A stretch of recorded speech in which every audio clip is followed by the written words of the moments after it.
गुजरात के भरूच जिले के अंकलेश्वर तालुका में बुलेट ट्रेन परियोजना को लेकर किसानों का गुस्सा फूट पड़ा है।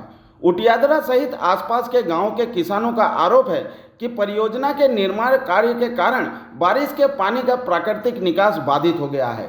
इसके चलते करीब 100 एकड़ कृषि भूमि जलमग्न हो गई है और खेतों में खड़ी फसल पूरी तरह पानी में डूब गई है।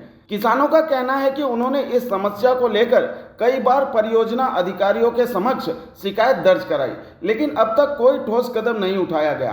प्रभावित किसानों ने जल निकासी की स्थायी व्यवस्था करने और फसल नुकसान का उचित मुआवजा देने की मांग की है। किसानों ने चेतावनी भी दी है कि यदि उनकी मांगों का जल्द समाधान नहीं किया गया तो वे बुलेट ट्रेन परियोजना के आगामी निर्माण कार्य को रोककर आंदोलन का रास्ता अपनाएंगे। वहीं इस पूरे मामले में बुलेट ट्रेन परियोजना के मैनेजर उमा चंद्र ने टेलीफोन पर बातचीत में कहा है कि भारी बारिश के कारण यह स्थिति बनी है। उन्होंने दावा किया है कि पानी की निकासी के लिए मौके पर 6 पाइप लगाए गए हैं। हालांकि किसानों का कहना है कि ऐसी कोई व्यवस्था मौके पर दिखाई नहीं दे रही है।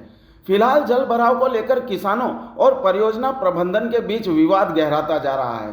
अब सबकी निगाहें इस बात पर टिकी हैं कि प्रशासन प्रभावित किसानों को कब राहत देता है और उनकी मांगों पर क्या फैसला लिया जाता है। मारू नाम राजेन्द्रसिंह वासदिया है। हूँ उटियादरानो રહેવાસી છું।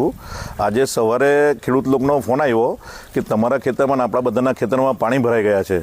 तो अमे स्थळ पर आव्या। स्थळ पर आवीने जोयुं तो बुलेट ट्रेन प्रोजेक्ट जे चालतो हतो एना प्रोजेक्टनी बाजुमांथी कांस जाय छे, वरसादी पाणीनो जे केनाल क्रॉस करीने जाय छे ए कांस ए लोकोए बुलेट ट्रेन प्रोजेक्टना कॉन्ट्राक्टरे बंद करी दीधो ने खोलेलो नहीं, एटले पाणी टोटली लगभग 100 एकड़ जमीનમાં જેવું પાણી ભરાઈ ગયું છે અને એનો પાક જે ખરો તે ડૂબી ગયો છે, એટલે ખેડૂતોને નુકસાન થયું છે। મારી બુલેટ ટ્રેન પ્રોજેક્ટના અધિકારીઓ અને કોન્ટ્રાક્ટરને એ છે કે ભાઈ આપ તાત્કાલિક વહેલી તકે પાણીનો નિકાલ કરો જેથી પાણી નીકળે અને ખેડૂત